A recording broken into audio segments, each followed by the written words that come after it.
nação que se transforma. O Brasil viveu inúmeras realidades no século XIX. A gente começa o século como um Brasil colônia, aí a gente recebe de Portugal, né, esse presente que é a família real que vem para cá e transforma essa imensa colônia num Brasil, né, império, num Reino Unido, né.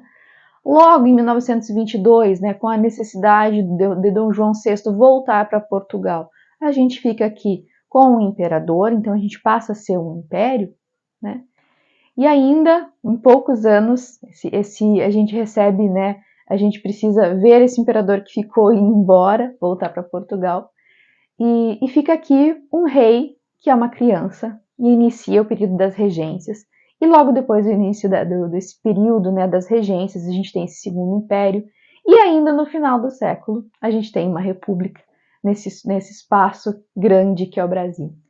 Em meio a tudo isso, a gente precisa pensar nas grandes transformações e também nas grandes contradições que se formaram nesse país, né?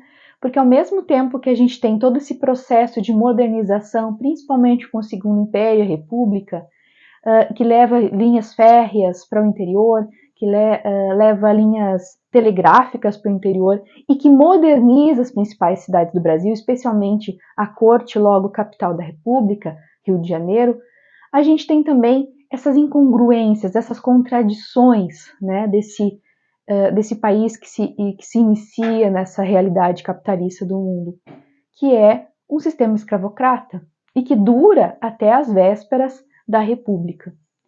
Então, essa realidade da escravidão, ela também vai ser diferente na corte capital e depois no interior do Brasil. E a gente precisa pensar que o interior do Brasil é o Brasil, né? Porque é a imensa maioria do país.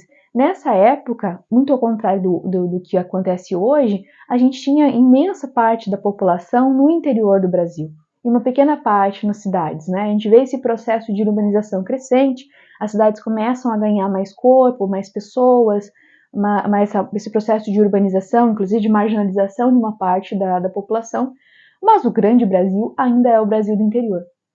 Por isso é necessário a gente pensar o que está acontecendo nesse Brasil, né? Nesse Brasil urbano e nesse Brasil rural. E a literatura nos ajuda a pensar nisso com as formas de representação que a gente tem, especialmente em obras escolhidas para essa disciplina. A gente vai ter em contraposição personagens como Jeca Tatu, do Monteiro Lobato, o Pedro, personagem do Inglês de Souza, que é esse personagem ribeirinho, né? Esse caboclo ribeirinho que vive para ajudar a sua mãe, que já perdeu o pai. A gente tem o Benedito, que é esse servo que trabalha para um fazendeiro muito rico, um poderoso, e que muitas vezes faz esse trabalho de capitão do mato mesmo para ele, mesmo depois do final da escravidão. A gente tem o Blau Nunes, que é esse contador de causos que vive inúmeras situações no Brasil, especialmente situações conflituosas de guerras, porque o Rio Grande do Sul, nesse período, é um período bastante conturbado no sul do Brasil. E a gente tem esses migrantes do Antônio Conselheiro, né? E a literatura vai dar voz para essas pessoas, ao mesmo tempo que a literatura dita assim mais popular, mais conhecida, vai nos dar a conhecer personagens como Brás Cubas, de Machado de Assis, Policarpo Quaresma, de Lima Barreto, o João Romão e a Bertoleza, que inclusive já mostram essa questão de classe na cidade mesmo, né? Então a gente tem esses personagens urbanos de uma elite, a gente tem esses personagens em ascensão, funcionários públicos ou comerciantes em ascensão social, e a gente tem essas pessoas que não têm possibilidade nenhuma de ascensão social, como a Bertoleza, que consegue, inclusive, como uma escrava de aluguel, como te diz, né, que pode pagar pelo que ela faz para permanecer na cidade, ela consegue juntar um dinheirinho para essa alforria, mas ela é enganada, e aí o resto vocês vão descobrir lendo o Cortiço.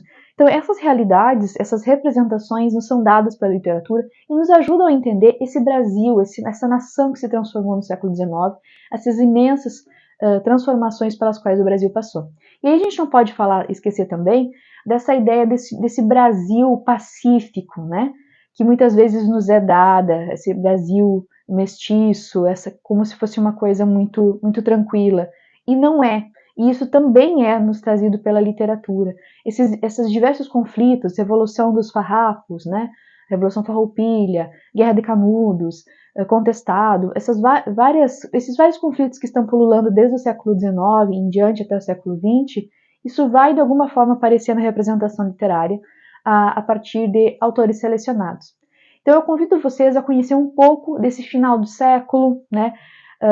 Um pouco mais sobre o Brasil mesmo, tanto o Brasil do ambiente urbano, principalmente do Rio, quanto o Brasil do interior, o Brasil do centro-oeste, o Brasil do norte, o Brasil do nordeste, o Brasil do extremo sul. Como é que funciona isso, né? Quais são as diferenças? Quem é esse brasileiro do interior? Como é que ele percebe essas mudanças que estão acontecendo? Será que ele percebe? Né? E como ele vivencia esses conflitos, às vezes mais direto, às vezes mais indiretamente. Então são essas questões que eu queria que vocês prestassem atenção ao acompanhar essa disciplina, para entender um pouco mais sobre a complexidade que é ser brasileiro, né, e como nós nos tornamos o que nós somos hoje.